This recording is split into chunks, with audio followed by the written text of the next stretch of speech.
કચરાને કહેવાય dry waste.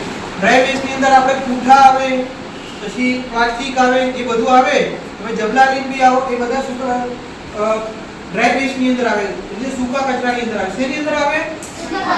શું આવે? Plastic, paper.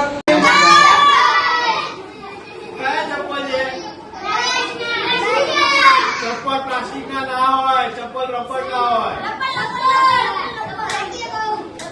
રબર ના ચપ્પલ છે, પણ શેમાં જશે?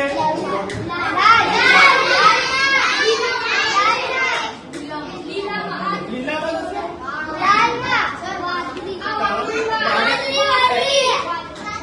વાદળીમાં જશે. તૂટેલા ચપ્પલ વાદળીમાં જશે.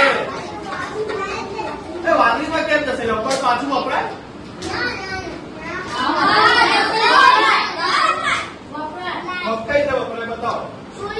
આ જે સાહેબ છે એ CEOs ના પ્રતિનિધિ છે.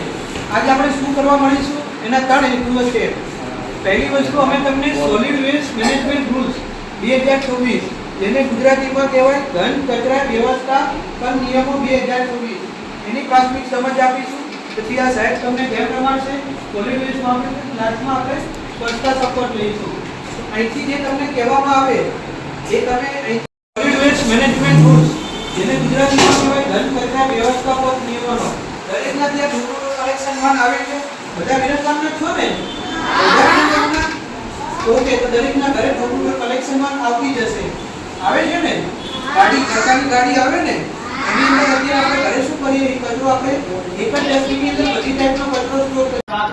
આપણે એક વસ્તુ સમજીએ, જે બી કચરો જેમ કે પ્લાસ્ટિક, બરાબર, કોકોકોલા બહાર છે, કોકોકોલા પીધી, કોઈએ પ્લાસ્ટિકની બોટલમાં પીધી હતી કે કેનમાં પીધી હતી?